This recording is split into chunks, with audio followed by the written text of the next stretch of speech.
Welcome to the Raise Podcast. I'm Coral. And I'm Natalie. And we're here to help you raise your game whilst raising the next generation. We want to help put the power in your hands and inspire you to live your life the way you choose.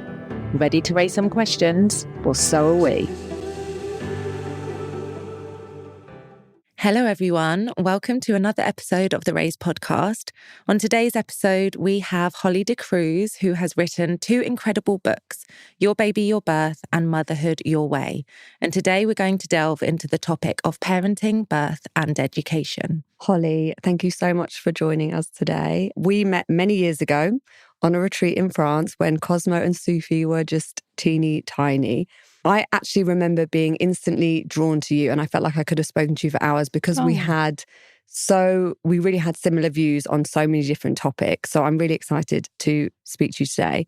I think we're going to take it back. And firstly, we would love to know a little bit about your background and what drew you into the path you're now on today. Well, my kids, basically, as I'm sure it is for lots of people.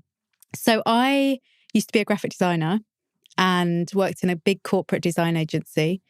And then when I had my first son, who is now 14, I really realised how unfriendly corporate workplaces were to families and mothers. And it just wasn't an option for me to go back part-time. So I didn't go back at all. And it's funny, I was so terrified of birth. I just wanted immediately kind of a plan section, like there's no way I'm going to do this naturally. Was really terrified. And a friend of mine had a baby and she'd had a home birth and done hypnobirthing. And hypnobirthing now is massively popular. But back then, I'd never heard of the term hypnobirthing, which seems crazy now. But they said, do hypnobirthing. And I was like, there's no way I'm doing anything that's called hypnobirthing. Like, no. Yeah. And Oscar's dad was like, come on, let's do this. Like, let's kind of approach it together and just equip ourselves with some tools. So I was like, fine, I'll go to the first class. But if we have to sing anything or hold hands with other people, like, I'm not going back. He was like, fine. Okay, that seems like a fair deal. So we went to this class and within 1 hour, my mind had been blown just on how little I knew about my body. It was really confronting, actually. You know, someone's telling you about the physiology of birth and you suddenly realise you haven't learned any of this. And what a peculiar thing, like as a woman of reproductive age, to not know anything about how your body works. Yeah. And I felt suddenly hit with this fact that I knew nothing about a very basic kind of process. So I was kind of invested from then and did the practice, and my views about birth started to change. My views about my own kind of capacities and abilities changed. And we went from wanting a section to planning home birth, which, I mean, honestly, if you told me that when I found out I was pregnant, I would have laughed at you. Like a total 360. Total 360. A weird 360. Like I just would never have believed that would have been my decision. And then fast forward to Oscar's birth. I had a very long labour. I was in labour for like 5 days or something ridiculous. And he ended up getting a bit stuck in my pelvis and I had an emergency section. So I'd then gone from planning a home birth to having an emergency section in hospital.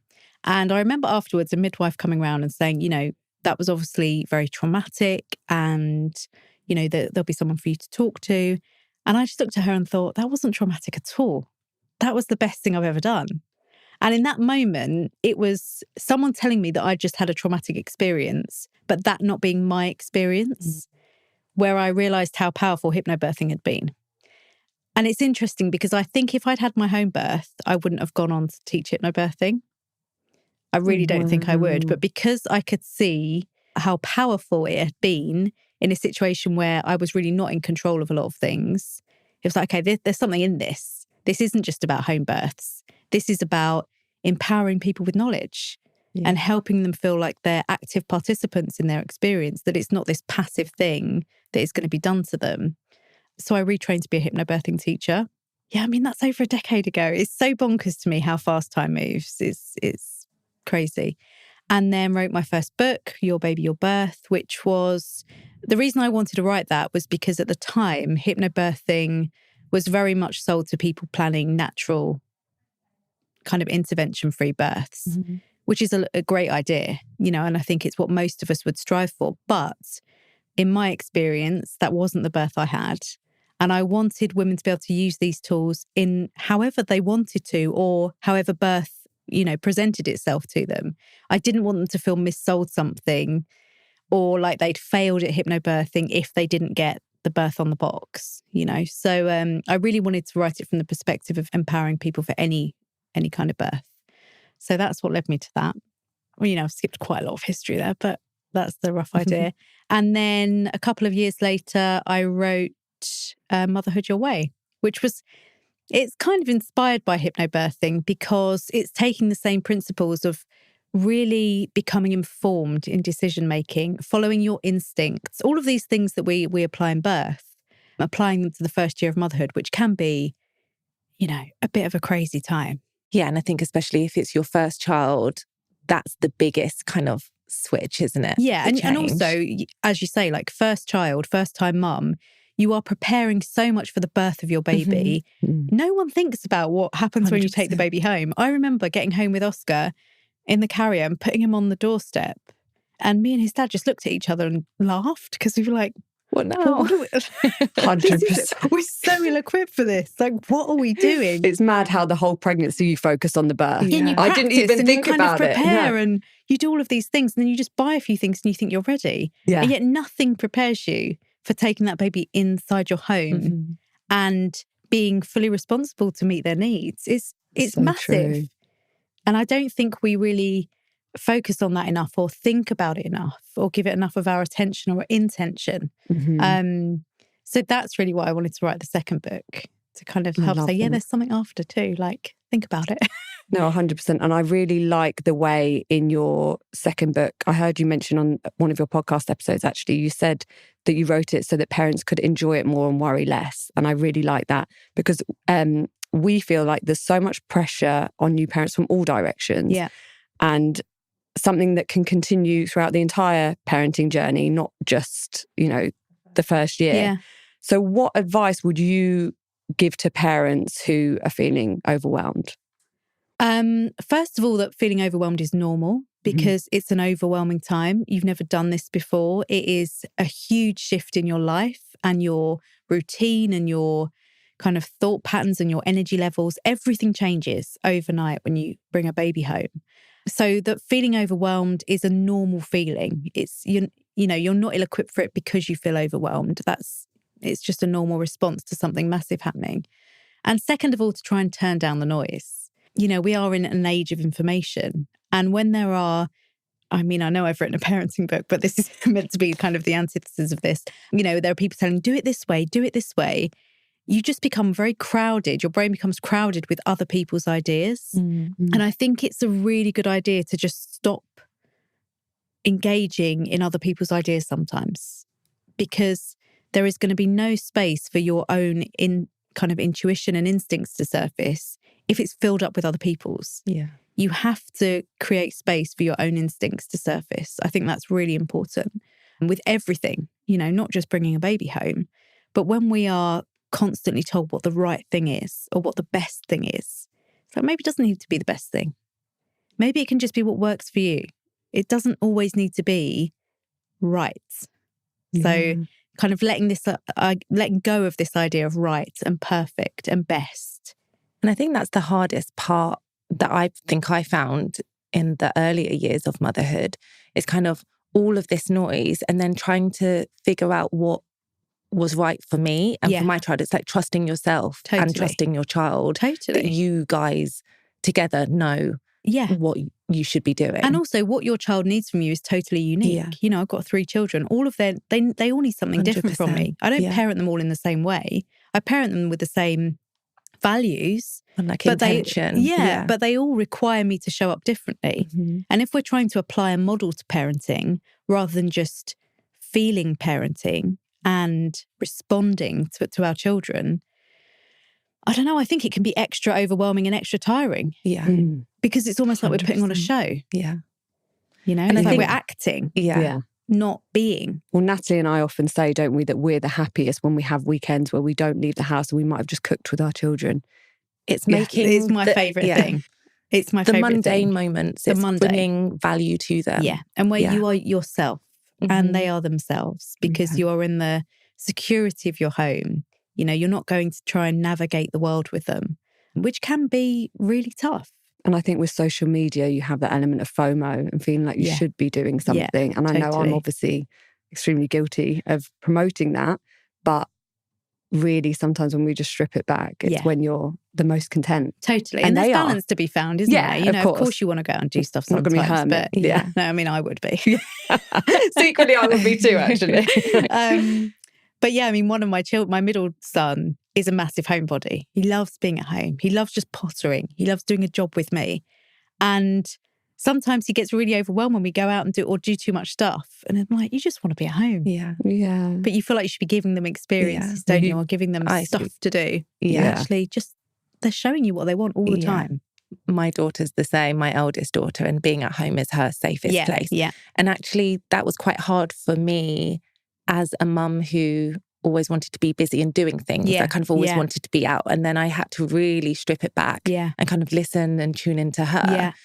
And I think alongside that, you're having to unlearn a lot of things that you ingrain or your expectations that you should be doing as a parent. Totally. When you have to intuitively kind of be guided by your child. And that can be a bit of a process in itself. And a sacrifice. Yeah, it is. Yeah. Because like, this isn't what I want to do. Yeah. You could be thinking. Yeah. And actually, that is part of parenting, isn't it?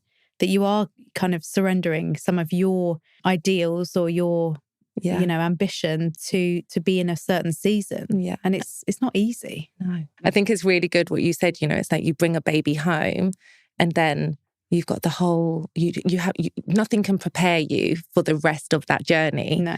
And it just changes and evolves kind of as you, It's like when you're in labour, you know it comes to an end, don't you? You know you're going to have a baby at the end. But with parenting, it's so infinite. Yeah. I mean, that's why when people say, oh, you know, it's overwhelming. Well, of course it's overwhelming. It doesn't end. My mum always says, life. It's bonkers. My mum always says the smaller they are, the smaller their problems. And I'm like, oh God. Thanks for that, mum. Light at the end Just of really the tunnel. try and enjoy this moment. yeah, exactly. Yeah. But when you're in that period, it can feel so intense, can't it, in that stage? But very. Going back to Natalie, because Natalie's eldest daughter, Tara, is autistic. And I remember with you really had to let go of the expectations you had with her. But actually, I saw such a change in both your happiness and her happiness when you were able to recognise that and surrender. Yeah. You know? And it's hard, isn't it? Because you have a bit of resistance sometimes when you have this expectation and this view of what raising children is going to look like. And actually, it's probably different to how most people think raising children is going to be. Yeah. Because you have no idea, nothing can prepare you. And that can be quite confronting. Really and you have to do a lot of work. Yeah, you do. And it is very unpredictable in its nature. And even when you think you've got something kind of cracked, then something else changes. You know, it's like in those newborn days when your baby's not sleeping and then you get the sleeping sorted and then they've got colic, or it's like, oh, okay. Just when you think you've got one thing kind of covered, something else is there to just uproot you, isn't it? Yeah, 100%. It's never ending. I think all of those things make us better parents because they do make us more resilient. It makes us more adaptable. Mm-hmm. It makes us much more aware of our capacity and our abilities. So it's not easy, but it's a big deal. Yeah. So we've heard you talk a lot about the expectations placed on children, like this idea that newborns should sleep through the night or that toddlers should behave at the dinner table. We think this is a really important conversation. And can you share more of your thoughts on this? Yeah, I think societally we're a very child-unfriendly society. I think you can't not acknowledge that. I think whenever you go to Europe or, you know, other places and you see how visible children are, you see how visible old people are, they have very visible communities. You don't get that in the UK in the same way as you do. And there is this just kind of undertone of unfriendliness towards children, in my experience. There's this idea that children should be seen and not heard. And even if we think we've moved past that, that is still such an undercurrent of society, I think, that, you know, children used to be much better behaved in my day. There's this kind of idea. And actually, what is better behaved? It's just more obedient, isn't it? It's more compliant. It's quieter. It's less visible. It's less annoying. Kids are really annoying. Yeah. Like that is the reality. They're loud. They're clumsy. They're physical. Yeah. They have lots of energy. Those are normal kind of pillars of childhood. Yet what our society likes is when those things don't exist in childhood. So, this idea about behaviour, I think it's why we see so, if we're in a restaurant or a pub, we see so many kids on screens because we think we need to keep our children quiet all the time so that they don't bother people. This idea that children bother people is such a weird concept. Like, how do you think we're going to get to the next generation? It's through children. They are, I think people forget they've been children sometimes, or that they're so perhaps traumatized by their own childhood of obedience and compliance that there's a sense of resentment in seeing children have fun. I don't know what it is. I think it's probably informed by lots of things. Yeah, I was thinking about this yesterday. And actually, I think if you grew up as a child who was the good, it's like you become a people pleaser or something. And I feel like I've definitely struggled, with elements of this. Same. As a mother, is that if my children are being loud or taking up too much space, and especially when you have an autistic child, sometimes that definitely does happen, and does toddlers and baby, that can be quite triggering. I sometimes found that quite triggering because it was going against my idea of what should be good behaviour or bothering other people. Totally. And that was something that I had to really quickly kind of I have unlearn found that very as well. difficult as well. I was a total people pleaser and always wanted to be good and have other people think I'm good. That's a big part of lots of our identities, I think, from our time of growing up. And actually the idea that someone might think my child is naughty or disrespectful, I take that as a personal criticism because now that person's going to think I'm a bad parent. I don't have control of my child. No, I don't have control of my child because my child is an autonomous being. Yeah. So but it's really hard to let go of that and not tie it in with your worth. Yeah. This doesn't mean I'm a bad parent. This means I'm letting my child be themselves. And I think the awareness of that, actually, if you can be aware of that in yourself, that is really freeing because you can recognise it and then change your behaviour towards that. Yeah, and even embrace its discomfort. Like, this feels awful because these people are judging me really harshly. Yeah. And, sometimes I want to go and say, I'm a really good parent. Yeah. Like, trust me. And I think, does that change over time, do you think, from earlier days of as your children grow? I think that's something that maybe we all become more and I think with. you become more and more consumed in parenting that you just notice other people's opinions less. I mean, there's that let them, isn't there? Just let them think that I'm a crap parent. Who cares? I'm not a crap parent. And people are always going to judge you, no matter what you do or don't do. And parenting is no different to that. Yeah. In any realm of observation, we're going to be judged. So it's just trying to do what feels right for you and your kids. Yeah. One thing I do try and do is not parent them differently in different places. Yeah. Which I think can be very easy to do because you're like, now we're here, so now you need to behave like this. And they're like, but they're not the rules anywhere else. Such a good point. So it's trying to offer an element of consistency. So I might say, okay, we're going into this place now and people use quiet voices here. So let's try and be quiet. As in, that's just a kind of cultural courtesy. But not to suddenly become a parent that doesn't let them do anything or changes the rules. They need to feel a sense of consistency with the boundaries, with the rules of what is okay and what isn't okay. We have high expectations of our children because I think we don't sometimes fully understand where they are developmentally. It's like we kind of think that they should be doing things above what they should be, what is appropriate for their age. We adultify children from basically as soon as they start to talk. Yeah. They should always be doing more than they are actually capable of doing. Well, actually, no, not talking, being born. Yeah. And then how are they sleeping? Well, like a newborn baby. So really erratically and sporadically. Yeah. But this idea that a good baby is one that sleeps for long periods, it's so damaging. Yeah. To our very first kind of thought formations as parents, because I've got a really bad baby. Yeah, totally. So damaging to children. It's so scary. And it breaks my heart to think of how I even viewed parenting and how to raise a baby when Ava, for example, was first born. I'd learned very quickly and I felt like my eyes were open, but then I would see my friends doing the cry it out method. And that now I know breaks me apart because it's so damaging to a baby now that we've learned so much more. But it purely serves the capitalist society, doesn't it? Because we need rested parents that can be productive at work. We need people to show up and do what they do day in, day out. We can't have them governed by these tiny babies because it's too unpredictable. Yeah. We need predictability, we need consistency, we need productivity. Babies aren't any of those things. No. They're like the worst thing for those ways of being, aren't they? I actually heard on a podcast that the biggest turning point was the Industrial Revolution in terms of how mothers started raising their children so differently. Yeah, and that that's makes when it so all much and sense. it does, doesn't and it? it pairs in with education, doesn't it? Exactly. Yeah, it's like You the know, machine. We need productivity. Productivity fuels capitalism. And we need compliant children to allow us to do that. Exactly. We need to not be sick so we don't miss days of school, so you don't have to miss a day off work. Everything is designed to keep us in the workplace. Yeah. And also just this idea of fragmenting. You know, isn't it strange that we just wake up and we all go our separate ways? Yeah, I As see a lot of families. this on social media. When actually, my partner travels a lot for work. And when he's away, Cosmo, my middle child who's 6, he just wants to be with me. Like he loves, if one of us is away, he wants to be with the other one.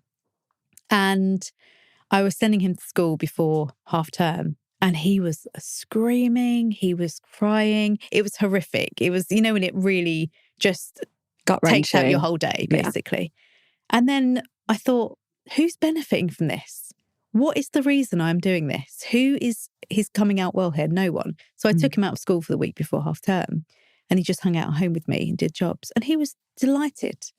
And then he went back after half term fine because I just listened to his needs and responded to them and met them and gave him what he needed, which was to be at home, to have closeness. And of course, my work is very flexible. I do have the luxury of being able to do that. But it does beg the question of, is it natural or healthy to disperse our families from 7 a.m. and then only come back together for bedtime? No other mammal would do that. No. So it is, again, driven by capitalism. Again, it breaks my heart to think of that and that so many people aren't able to do, to have that luxury. And then have to carry the guilt of it. Yeah, because that's really hard in itself, isn't it? Because there's a lot of parents out there who want to do things differently. And who would not be able to do that. Yeah, and they can't. And that's a really tough thing, isn't it, to feel guilty? And there's nowhere for them to reconcile it. Yeah. Because as soon as they say, I found that really hard, it's like, well, you've got to go to work. Yeah. Because you want to go on holiday and you want to do this and you want to pay your bills. Makes me so angry. The conversation almost gets shut down. And what if we just said, it's crap, isn't it? Yeah. I wish it was different. How could we make it different? What if we started those conversations instead of, insisting we just focus on how lucky people are? Yeah. Sometimes it's rubbish. And there's no community element, is there anymore? We're all separated. It's so, again, Totally. like you say, There's in no different village. cultures, there is no village. We spoke about this a few weeks ago, but there is everybody closes their own doors in this country. We all live separately, but there is no support. Isn't it? Yeah. There's no support. And I think that's really such an underlying problem of our society. Definitely. Because if we all knew each other on our street, we'd all be able to help out and it'd be so different. And actually it breeds this idea that we care about each other less. Yeah. It's like, oh yeah, she's having a hard time. But actually what are we doing to help? We just kind of focus on ourselves very much and become quite greedy in our kind of emotional capacity, I think, when actually we could be sharing our resources more, which would, how could that not be healthy for society and especially for families and mothers and children? And I think that's because society now is we're dealing with the most we've probably ever dealt with. Yeah. And it's every man for himself. Yeah. And I actually heard the other day that someone referred to this society as the most selfish society we've ever known. Yeah. And that is so true when you think about it, because it's all me. What more can you do? It's constant competition. Everything. Yeah, totally. And you are removing, as you say, it's like that community element, but also in terms of our capacity to help other people. Yeah. I think because we're so focused on our immediate, on growing ourselves. That's still, But that even stems from different countries, us and them. It's like, Yeah. why are we any different because we live in a different country? Totally. I know you speak a lot about this, but this degree of fear for other cultures and countries and us and them and different viewpoints, whether you chose to do something during a certain period of COVID or didn't, there was so much fear that then you turn against people. And it's like, well, you believe in that it's side always and I having believe... a villain, isn't it? Yeah. You know, we need someone to blame all the time so that we don't blame the system. We don't blame the man. We don't blame these structures that are designed to keep us scared, essentially. And it deflects the guilt, doesn't it? Totally. That's what it is. Yeah, we always need someone to blame for our unhappiness. You know, it goes back to what you were saying about people's opinions on children. It's children's fault. Yeah. It's great to have a villain in society for the capitalist model. Yeah. Yeah, because we don't question very much then. No. Because it's all someone else's fault. That's so true. Just a quick break to talk to you about Happy Mammoth. At Raise, our goal is to help women and mothers to live their best lives, and that's exactly what Happy Mammoth want you to do too. They are dedicated to helping women take control of their well-being at every stage of their life.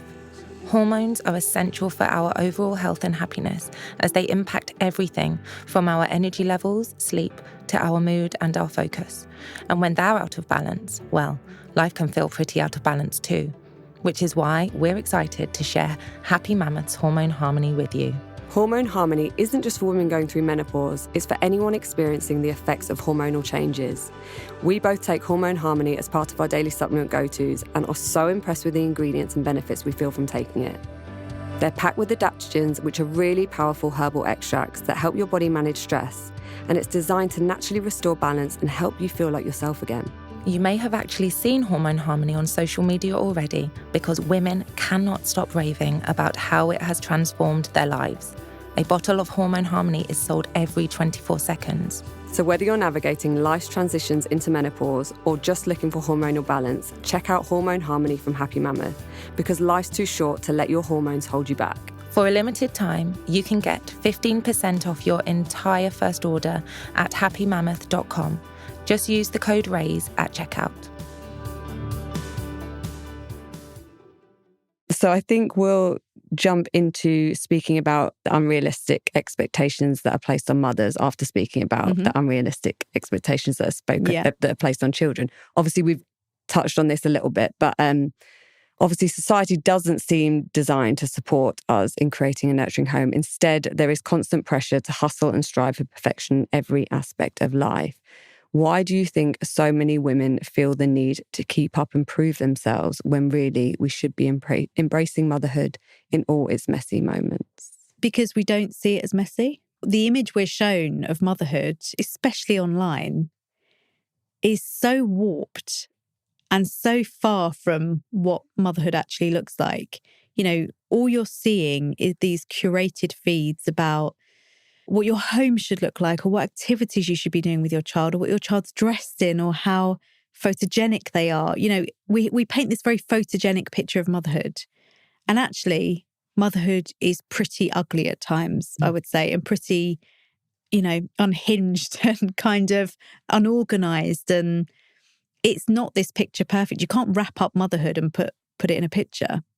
But actually, because we're in this digital age, it's a bit like people's houses, isn't it? You know, I remember we renovated our house during COVID, and the people that installed our kitchen wanted to come and take pictures of the kitchen for a magazine. And the photographer came, and I thought I'd made it look really nice. And then he took everything out of our kitchen. No. Like everything, you know, like all the kids' toys, the dog bed, like everything that is just in our normal kitchen. Made it and look put a show like a home. rhubarb on the side on this board, and then took pictures. And then this picture went in a magazine of our kitchen, and it doesn't look anything like our kitchen. And it makes you look like you've got your shit together. Totally. It's Yeah, my kitchen's never looked like it since or before, you know. But it's like often you look at pictures and you're like, where's people's stuff? Where are people's toys? Where are people's clothes? You know, we see this very clean image, not only of the home, but of the experience of motherhood. And it just makes us feel like we're not doing enough. Like, well, why is my home tidy? Mm-hmm. Why isn't my kid making that Play-Doh? What, you know, I think we're always struggling to feel enough. Also because motherhood is very thankless in our society. There is very little value placed on the role of the mother, on the role of the homemaker. And why do you think that is? Because it doesn't make money. Okay. I mean, I really think it's that simple. Because you don't win an award for it. You don't get paid for it. You can't get a pay rise. You can't get a different job title. It's just something that you're doing without any real remuneration or praise. And I think, especially as the generation of women that have worked, I think what's difficult is that you're suddenly going into this realm of no one telling you you're doing a good job. And I think that feels quite sad a lot of the time, actually. Yeah. And it's like, God, I'm working my absolute arse off and no one is even seeing a single thing I'm doing. And we have to justify everything, don't we? Totally. I know even Ali's like, okay, you don't need to tell me everything you've done in your day. He'll come back and I'll be like, well, I've done this and that. And And it's like, why do we feel the need to justify our every... Because it's so difficult to detach from the idea that we're only doing a good job if we're told we're doing a good job or if we're paid to do a good job. When those two things don't accompany the work we're doing, I think it is very hard to feel enough. I think it's really hard to think, you know what? I'm doing good, invisible work here. Like, I feel like my best days as a mother are not where I've done anything particularly special or productive, but where I have really felt what my child's feeling or been able to comfort them or to be able to meet their needs in a really instinctive way. I think they're the days when I know I'll look back on and be so grateful for. Totally. Because I don't look back and think, oh, well, I smashed work that day or I was really productive. Yeah. It's actually, I know when I look back on my week, I think, oh, I loved that moment that I had with one of my girls when I knew I was a really good mum and I was really present. And actually, you might not remember and you might not be able to even look back or pinpoint it, but it manifests in lack of trauma. Yeah. You know, that actually what we're trying to create as mothers is children that have a sense of security and safety and their needs being met and, you know, lack of trauma. And I know trauma is a word that is bandied down loads, but there is that sense that having your needs met as a child is going to set you up for something that feels easier when you're an adult. Yeah. Like I know I spoke to Ali recently because he doesn't like, now that Sufi's older, he doesn't like her sleeping in our bed. Right. And she's now 8. Right. But we were lying in bed the other day and I saw something about asking a child where their safest space was. And I knew the answer. Yeah. And she, in front of Ali that I wanted to say, and she was like, there's nowhere safer than I feel than in your bed. And I was like, why are we taking her out? If she still wants to be there. Yeah. Ava doesn't now. She's 12. She's quite happy. Yeah. But why are we tearing the child away? Because we feel like they shouldn't be there. Yeah, because I say, let's get a bigger bed. Yeah. Or you go and sleep in another room. I'll sleep with Sufi. You know? Yeah, totally. I mean, Son is in my bed every night. And Simon last night, he was like, he's going to be there when he's 30, isn't he? I was like, I mean, hopefully. No, probably not. So like, let's enjoy it. Yeah. Because of course he's not. Yeah, I think actually it's an interesting thing of having children of such different ages. So I've got 14, 6 and 2. Wow. And my 14-year-old requires no putting to bed. He's like, night, mum. And off he goes up to bed. Whereas the 2-year-old is like hanging off me to the very last moment. And actually having an older child really makes you realise how quickly that's gone. Yeah. How quickly that neediness has gone. And of course he's got, you know, he needs me in lots of other ways. But that physical neediness does just gradually almost dissolve. And then you miss it. Yeah, so I bet that's quite nice in a way because you're probably able to embrace it a lot more. It makes me much less kind of resentful about it or much less irritated by it because I'm like, you're not going to want this forever. No. You know, that there was a last time I read to Oscar in bed. I used to sit in his bed and we used to read together. And then I remember him just saying, oh, you don't need to do this anymore. Oh. And I was like, okay. He's like, that's why you had 2 more. Yeah. No, it's fine. I'm not bothered about reading. Oh. And I think it came the same week. He was like, and I'm going to call you mum now, not mummy. I was like, cool. Oh gosh. It's just all those things that, you know, which is a natural separation, but them feeling safe to separate is what you're aiming for, isn't it?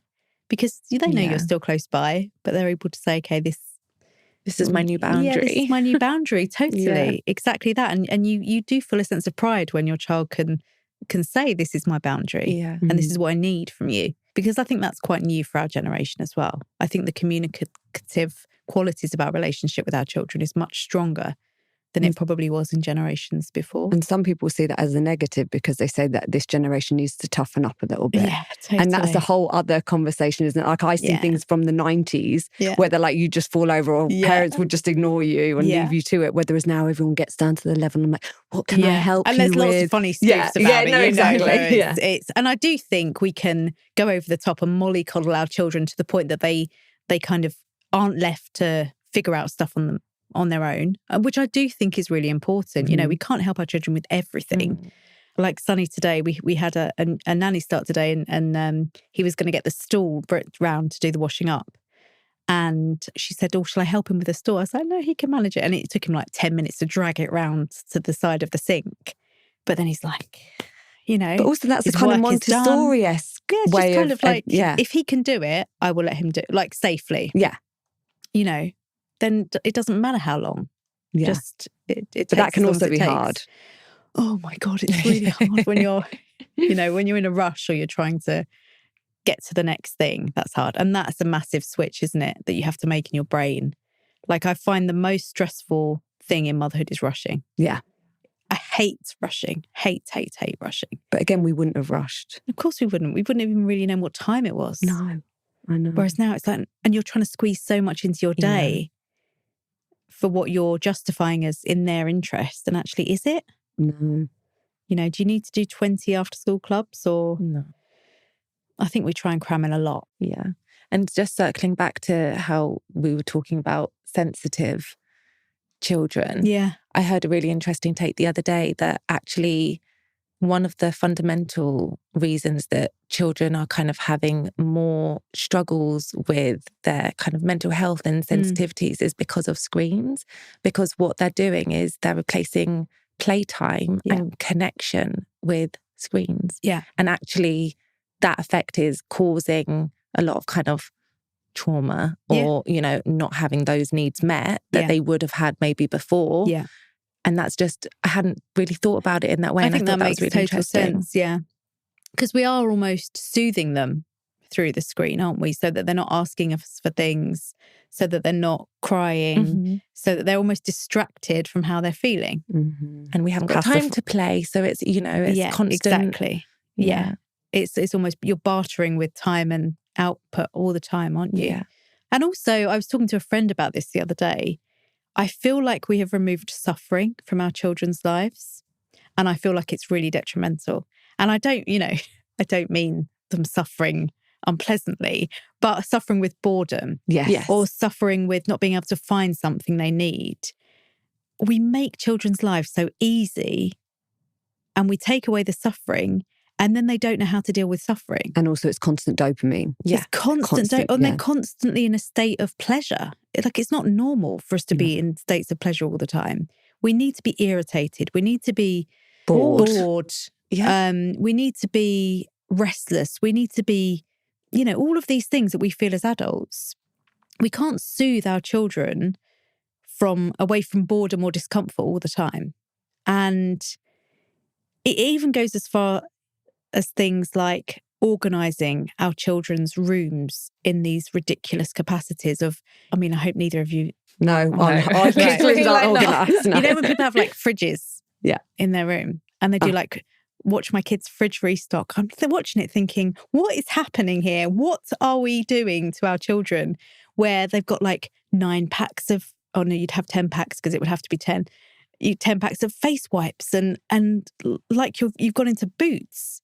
Why are we making children's lives so, like over-consumed and so over-provided for? Yeah. We don't need to over-provide for our children in this excessive way where it's like they just turn around and there's something there that they need. They need to go and look for it. They need to get up. If they're thirsty, go and make a drink. Yeah. Don't just like reach into your mini fridge and get a drink out. It's so bonkers that it's almost like Wall-E, isn't it? It's becoming Wall-E. Totally. And I that's think, the scary thing. you know, I think parents think they're being really generous and lovely. I don't think it's ill-intentioned. I just think when our society is telling us that that's looking after our children, what we're missing is looking after our children's emotional landscape, you know, stewarding them through childhood. which is so important. And that does involve losing something and needing to find it, trying to fix something or trying to, I don't know, make something for yourself or doing work yourself is a really important part of childhood, I think. Well, it's evolutionary as well. It's like that's how we evolved. Totally. Things took time Yeah. and you created and you made them. Totally. It's like that's how it worked. They're trying to dumb us down, aren't they, really? Yeah. Let's face it. Yeah, but they are. It's, you know, almost making us completely free of skill Yeah. and Reliant. initiative. Yeah. I think we're really taking away the initiative of children when we over-provide for them. Yeah. Yeah. That's so true. Like, let life be a bit tricky. It's because it is. Yeah. When you're an adult, life is tricky all the time. Like, how are these children going to end up in the world when they're like, oh, where's my drink? And the mum isn't there with the mini fridge. Like, it's in the mini fridge. That's so true. Oh, this is a tap.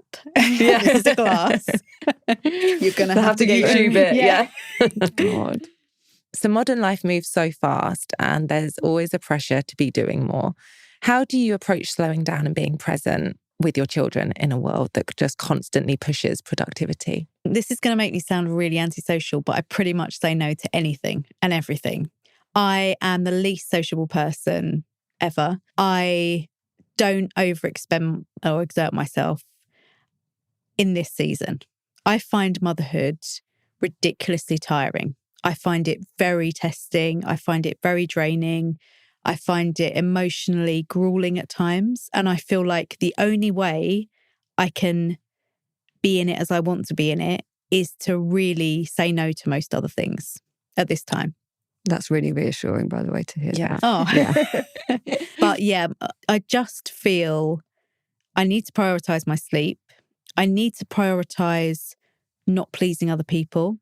I need to prioritize not having to act or show up as the best version of myself, because I want my kids to get the best version of me. And if I'm giving that to other people, it is not there for them. Oh, I love that take. Yeah. So that is how I manage it. My bar is very low for other things outside of being a mother at the moment.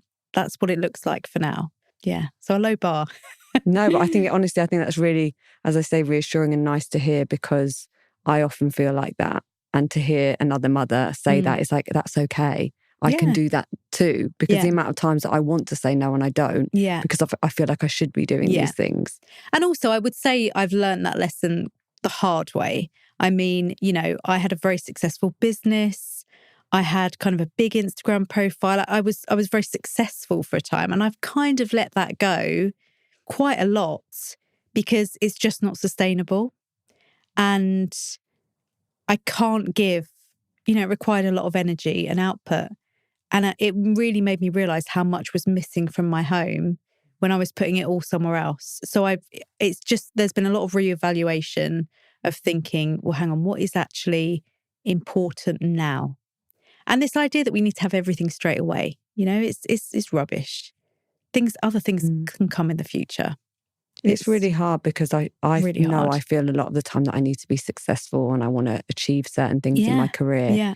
And yet sometimes I feel like I'm spreading myself so thinly and nothing's getting the best version of me. Yeah. And yet I know I'm happiest when I say no to everything. Yeah. But at the same time, I don't want to look back and think, oh, well, I could have achieved Missed this. opportunities. Yeah. Yeah. Yeah. Or, Or what a especially with waste. Instagram, Yeah. it's like you don't want to miss out when you've got a platform. Totally. It's You need really to capitalize hard, on it yeah. because, you know, it's an opportunity and we are in this culture of needing to say yes to everything. And my default now is to just say no to everything. So then when it's a yes, it's like, oh, okay, this is really something I really want to do. Yeah, exactly. It's much more intentional. You're going to be like, thanks, Holly, for that. Coral say no to fucking everything now. Literally, yeah. Coral, she's like, got a burner phone. She changed her number. On do not disturb. I thought we had a business. Yeah. Yeah, no. Yeah. Just not the right time. No. So I think we'll now switch over to education, if that's okay. So you actually chose to opt out of mainstream schooling and send your son to a Waldorf Steiner school. What was it that drew you to Steiner education? I feel like I should start this by saying that I went to a mainstream state school and I loved school. I was very good at school. I got great grades. I found it easy. I found exams easy. I was like the star student at school. That's not just a little plug to show off, by the way. No, Nat was the same. So, yeah. I had a very easy time at school. And I never thought, this is a bad system or this doesn't work very well. And then when my eldest, so my 14-year-old, when he was kind of 3 or 4, like school starting age, his dad and I went to look at our local Steiner school. Like, God, this is so different from the other schools we've been to see. Well, actually, no, we went to look at normal primary schools first. And neither of us could get over how many children were there. Just the scale of these schools seemed mind-boggling. And I was thinking, how is my just 4-year-old going to cope in this massive system? So we went to look at the Steiner school, which was, the absolute opposite. There were just maybe 6 children in the class. And it was very home-like and, comforting. But that was the first time I'd ever set foot in a Steiner school, ever heard of a Steiner school. And I started reading about it, but it felt too different from what I knew to be able to commit to doing it without enough research or pay for it without enough research. So we actually found a state primary school that was very child-led. They had like a very relaxed uniform. They had lots of outside space. It felt like a real happy medium between these quite kind of militant primary schools we looked at and then the Steiner school. We were like, okay, well, this is free. It's in our catchment area and we'll send him here. And he had a lovely time at primary school there. It was a really nice school. Parents could go in the morning and read with the kids. It was very relaxed until COVID. And then... Was this Oscar? Yeah. Yeah. Yes. I mean, so this was 10 years ago. And then when we had Cosmo, we were living closer to the Steiner school and we went back to look at it. And in this time, I'd done, 6-7 years of reading around Steiner education and was a bit obsessed with it. Like, it just fascinated me. It's like, this is such an incredible educational model. Why aren't all schools like this? Because everything I was reading just spoke to the core of how I feel about raising children. This year, let's say no to microplastics, no to toxins, and yes to clean, healthy hydration, because water matters more than you think. We're made up of 60% water, so what we drink literally makes us who we are. Enter Win-Win Water, the game changer in pure toxin-free hydration. Most tap water is full of chemicals, fluoride, metals, hormone disruptors, and even medications. And unfortunately, most bottled water is made from fossil fuel-based plastic, which can leach nanoplastics into the water we drink. That's where Win-Win Water comes in. Not only are all their bottles 100% plant-based, made from sustainable sugarcane, but their water is locally sourced mineral water that is naturally high in electrolytes and minerals. No need to add anything in, it's just as nature intended, real, live water. So we're huge advocates for the UK-based water company Win-Win Water. For us, it really is the starting point for health. If you're drinking the best quality water with no toxins, your body will thank you for it. And in this case, the environment will thank you too. Win-Win Water are currently offering 10% off subscriptions with the code RAISE, so that you can get the best quality water delivered for you and your family directly to your door. Visit winwinwater.co.uk to find out more. So for those that don't know, can you explain what the main differences are? Yeah, so Steiner education or Waldorf education is essentially a holistic approach to education that sees and nurtures the whole child. So there is no formal learning until the child is about to turn 7. It's all play-based until then. And there are no exams in a Steiner school. It's all assessment-based learning. Everything is project-based. There are no single-strain subjects. So you learn everything in context through topics. So you might be studying, Africa, and you would be learning the geography of Africa, the history of Africa, the politics of Africa. So everything is brought together in a topic. And you have one teacher that follows you through school. Through the whole...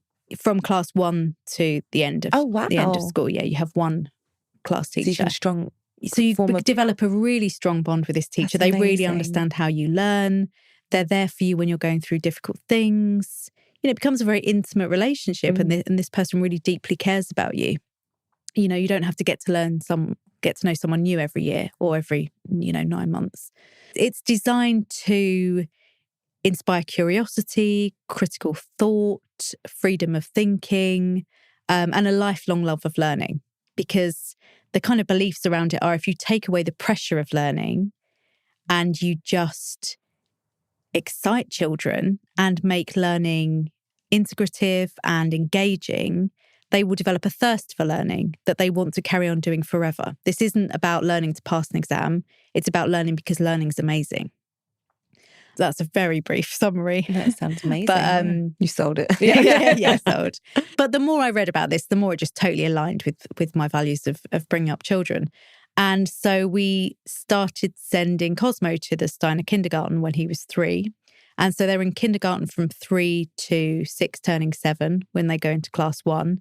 So they go into class 1 when they would be entering year 2 in mainstream. So until then, they're in a mixed age kindergarten, doing short days. So Cosmo does 9 till 1. He spends lots of time outside. He can make bread. He can knit. He can he's very interested in the world. And it's really interesting to me because right now he is gagging to learn to read and write. He is trying to read everything and they hold off and they're like, not yet.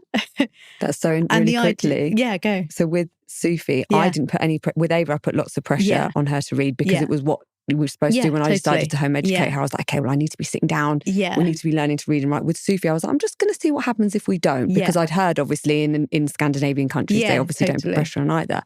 And I didn't put any pressure. And then one day, honestly, she was at the Imaginarium, her kind of home ed school. And it was as though a light just came on in her head and she could read full menus, road signs, everything. And I was like, I haven't taught her to read. Yeah. So it's really crazy, but also makes so much sense. It is bananas to witness. And also, with Oscar, who had been through the state system, and he's just not a natural reader because he was never allowed to become a natural reader. I forced reading on him because that was the system. I remember sitting down with these boring books where nothing happens and you're sounding out these letters. And I remember going, he was going, I'm like, that's a tricky word. That's the, do you remember? And then he was like, oh yeah, the. And then again, he was like, I'm like, it's the word's the. Like we're just doing the same thing again. It's not going in. I'm thinking, this is painful. Yeah. And he still hates reading. He's got no interest in reading at all. Whereas with Cosmo, he's like, what does that word say? Does that say foot? Does this, on the way to school, he's reading everything. And the idea is that when they start class 1, they are so hungry to learn to read and write that they just kind of fall into it and they're excited by it. And it's like, what can I read next? What can I write next? So it's learnt with excitement and joy rather than being a chore. And also I heard actually on a documentary that especially boys, their hands aren't even developed by the age of 4 or 5. The fine motor skills are rubbish. So they can't even hold a pen properly. But this is why they do lots of bread making, why they do sewing, why they do knitting, why they do weaving. They do things like this to exercise the fine motor skills in the hand, exercise the hand muscles, so that then those things are ready to hold a pen, ready to form letters. Because before that, the hand isn't ready. It feels like such a respectful system for the child because it meets them in an age appropriate and a developmentally appropriate way rather than rushing them through because we've got to get ready for the exams and the tests, and you all need to be at the same level like that. I find that so unnatural. This idea that all children are going to be at the same level of something in like and then every different topic then they're behind or they're ahead. And that stays with you, forever of course as it well. Does. Yeah, like of course, these feelings of inadequacy or not enoughness. Where do you think it comes from? And you're only praised if you got an A. You're only praised if you did really well. Yeah. And I don't know if you're familiar with Ken Robinson. I'm sure you are, but the educationalist and his views on education and creativity in schools. And have you read The Element? No. You have to read The Element. It's an incredible book. And it's all about, all children are gifted at something and are skilled in something. But when we put them in a system that only looks at 5 of these things, loads of them are going to end up feeling like they're not gifted in anything or not skilled in anything. when actually you're just missing their skill. You Or know, not honing it because you're suppressing you're not letting everything them else. even do Try. it, you know. No, Yeah. totally. And I've heard something as well that said, if your child is really good at tennis and they're not very good at maths, you should hire a tennis coach, not a maths tutor. Totally. Yeah. And I believe that when you give children the space to figure out what they're good at and you can and what they provide. love. Yeah, exactly. Yeah. Because I know, looking back, I just feel like I wasted so much time. Yeah. And now it's only as an adult that I'm now I'm finding out what I'm interested in, because I've got the space and time to do that. Whereas children don't have that. Yeah. It's all just spread so thinly. Totally. Yeah, it's very interesting, isn't it? And actually just letting them come into their element, letting them see everything as a skill. Yeah. It's like, why in a Steiner school as well, all of the subjects are given equal weight. So maths isn't more important than music, or, you know, everything is viewed with the same weight, which is really nice, I think, because otherwise, you know, there's this undertone that the academic subjects are the really impressive ones. Yeah.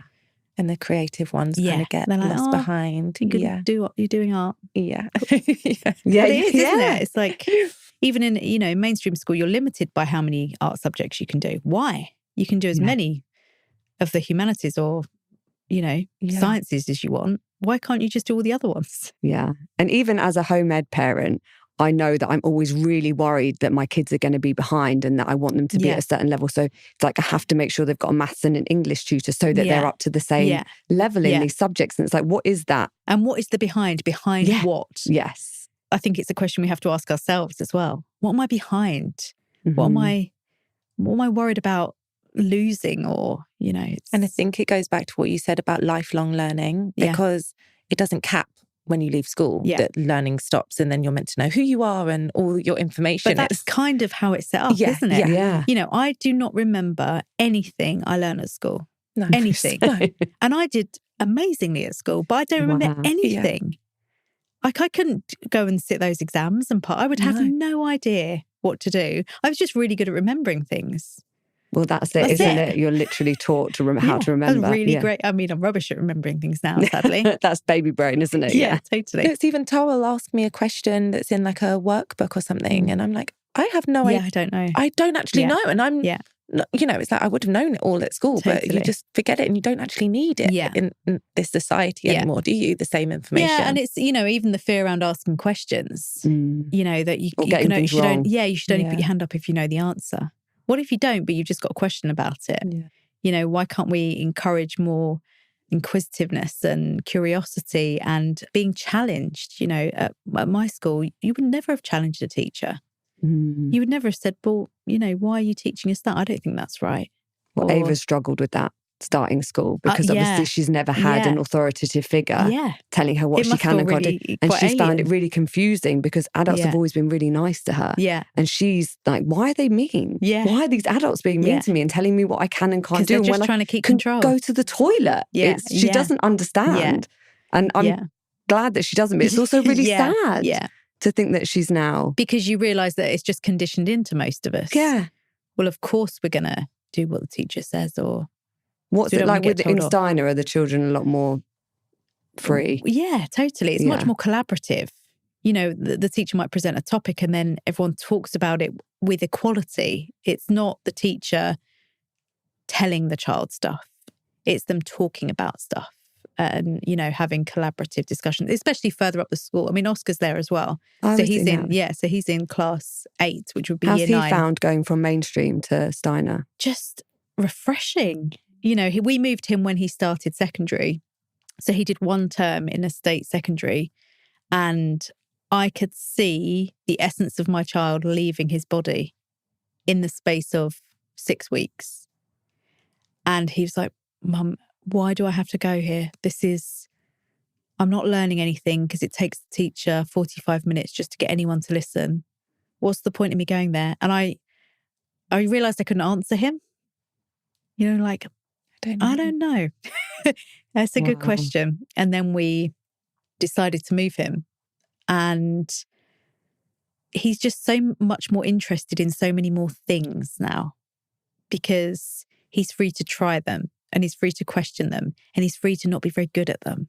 Yeah. without being made to feel silly or to be humiliated or, to be told off for not doing something well enough. It's very nurturing, and I love that about it. Oh. And you've spoken about the expectations placed on children to behave in ways that might not align with their developmental needs. How can we better support our children in understanding and expressing their emotions? Doing it ourselves. We all go through a range of emotions, don't we? I get annoyed because it's normal to get annoyed. I get upset because it's normal to get upset. I'm happy because it's normal to be happy. We all feel these things. I think if we try and hide these parts of ourselves from our children, they can become very dysregulated when they experience it because they don't know what it is. Children learn through osmosis. Especially in the first 7 years, everything they're learning is based on what they're absorbing in the environments around them. So if they're seeing adults reconciling something, or if they're seeing adults being affectionate with one another, or taking turns talking and listening, that's modeling healthy behavior. Whereas if it's very much like child-adult society, again, you don't see that as much, do you? Because it's kept separate. We need to have children in adult places in order for them to see how human interaction works. Yeah. And also we need to be childish. Yeah. I think as parents, we need to be more silly. We need to be less... And have more play. Yeah, play more. Like, why did we... I was talking to my eldest about this the other day. I was like, at what point is it not fun to go on a trampoline? Because it gets to a point where you're like, oh, okay. Just hard work. Yeah, you don't really want to go on the trampoline. But as a kid, you always want to go on the trampoline. Yeah. What day does it stop? What day Steiner will probably say there's a certain age when that happens. Yeah. When your tooth falls out or something. Yeah. But it's curious, isn't it? Because we're prioritising other things that we feel conditioned to do over play and fun. Yeah, totally. And that's what we've lost, hasn't it? Yeah. So I think our children, sometimes if I've treated my children unfairly, or I've told them off for something that was more of a me thing than a them thing, I apologise to them. I think apologising to your kids is such a powerful thing. Me too. And I think that is a real generational shift as well, because for our parents, it would have been really hard to be vulnerable enough to say, I'm sorry, I got that wrong. Like they just had to be, no, I'm the authority figure, much like the teachers. How often do you hear teachers apologising to kids? Never. No. Never. Now, Ava said the other day she walked down a corridor and the teacher said, what are you doing walking down this corridor? Or walking down a corridor. Yeah. And she was like, well, what am I meant to crawl down a corridor? Yeah. It's like they don't. Yeah. And she would never admit that. Yeah. Yeah. There was an instance where in Oscar's old school, a teacher he had told another child off for crying. So she told this kid off because this kid was probably dicking around or something. And then the kid cried. And then she told him off for crying. And Oscar said, you can't tell a kid off for crying. And then the teacher told him off for getting involved. Wow. And then, she said, I'm going to phone your parents. And he was like, okay. And then, she spoke to me and his dad. And I'm like, well, it's not okay to shout at a child for crying. And you need to apologise to Oscar. But also, what is that teaching a child about not sticking up for somebody as well? Totally. And just going under the radar. Yeah. I don't want to say anything. I don't want to stick up for anyone because I don't want to get in trouble. What a terrible thing for humanity. Let's stick up for each other a bit more. Let's do the right thing rather than just be small. Yeah. 100%. So I think Steiner inspires that as well, because again, it is more collaborative. But you're interested in the idea of the child because children have great ideas. Let's hear them. I watched the Pass It Forward. No, what is it? Is it Pass It Forward? Yeah. Is that what it's called? Pass It Forward? The film, the Kevin Spacey film the other day, where the child comes up with that idea. And I just thought that it was like such a beautiful idea that a child had. And they have all these amazing ideas, don't they? But they do. And they just get dampened down and, lost. And I think it's such a pity. Yeah. Because children are incredibly creative, thoughtful, inspiring little beings, aren't they? Yeah. Well, I ask my eldest because she has such a different way of thinking. Yeah. That actually she's really logical in a way that sometimes I'm you not. Would totally miss. Yeah. And so I ask her opinion. She comes up with these ideas that are like, of course, that is actually the best you've come outcome. Up with and it's just, it actually thing. blows my mind. Yeah. So I make a point of kind of asking for her opinion on things, and I'm always And it's the value of neurodivergence, 100%. Isn't it? People seeing things differently or processing the world in different ways. What a valuable gift. Yeah. Rather than something, well, that doesn't quite fit this box that we're all aiming for. And I can see the difference in her by even asking for her opinion. Is for her self-esteem. Yeah, and, of course. It's like it's really confidence boosting for them. Yeah, so your ideas are great. Tell me about them. Yeah. What a great thing for a child to hear. Exactly. Yeah. So there's so much parenting advice out there, books, experts, and social media. How do you encourage parents to trust their instincts when they're constantly being told how they should be raising their children? I think, as I said earlier, turning down the noise. If you feel like you are reading too many opinions or comparing yourself to another parent, that's when you almost have to consciously step in and think, hang on, this is my own journey. My life doesn't look like theirs. Because especially with parenting bloggers, I say this as a parenting blogger, I don't show my children being upset online. I have very clear boundaries about what I will and won't share of my children online. So when you're seeing someone's life or parenting style, you're probably only seeing a little part of it. So it's very hard to compare your worst day with someone else's curated best day. So you must take these things with a pinch of salt, I think. And also to realize that parenting isn't like a job. It's not something that you go in, you do the things you need to do, and then it's the end of the day. It is the most changeable workplace, isn't it? Parenting. Every day is so different. What is needed from you is so different. And for me, I was just talking to a friend about this earlier in the week where I said, one of the things I find the hardest is not knowing what the next day is going to be like. I don't feel like I can prepare for motherhood ever.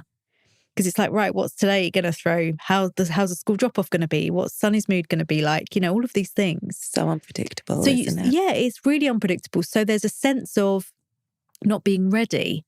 And that in itself, it gets our adrenaline responses going. So we're okay, what's coming? We're on high alert.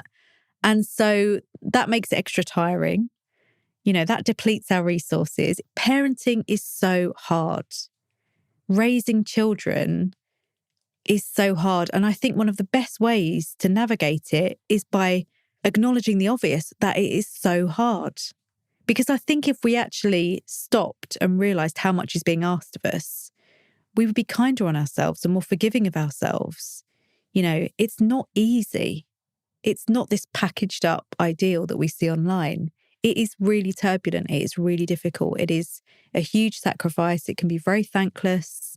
So kind of being gentle with ourselves in realising that we're doing hard graft. Yeah, self-compassion, isn't it? Yeah. Thinking, I'm doing the best I can here. And some days I can do better than others. Mm-hmm. And one bad day doesn't mean I'm a bad parent. Yeah. That helps me a lot. Because there's some days where I'm like, oh my God, that was awful. Beat yourself up. Yeah. It's just like, I've just been an awful parent today. And then other days where I'm like, that was a great day with the kids. Yeah. And that is parenting. Yeah. I think you said something, I think it was you, and it was the hardest part about motherhood isn't what you do, it's what you hold. Oh, yes. And I thought that was such a good point, because obviously we're constantly doing, but it's the holding of everyone else's emotions alongside your own. Yeah. And that is really hard. Totally. Work. Well, I mean, you almost can't hold your own. Yeah. Because you are just this kind of plate spinner for other people's emotions. You often have to suppress your own. Yeah, you have just to park navigate yours and wait. Yeah. And so then, of course, you just, fall asleep in front of the TV because you're like processing so much. But I was thinking the other day, if you were a counsellor or therapist, you have to have supervision. You have to have a space to go and offload what your clients have given you. Where's that for us? Where is that? And you have to do that because it's ethical, it's responsible, it ensures the maintenance of everyone's mental health. Mothers don't get that. And yet we're holding the most erratic emotions of all. Yeah. Holding the emotions of a 2-year-old and a 14-year-old.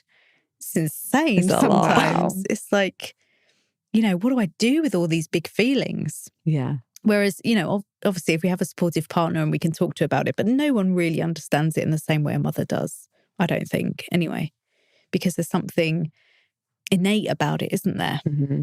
In your heart of holding theirs in a way no other can, which is the ultimate privilege and the ultimate hard work and the ultimate sacrifice as well. It's a lot. Mm-hmm. Oh, Hollie, this has been such a good conversation. Thank you. It's been great.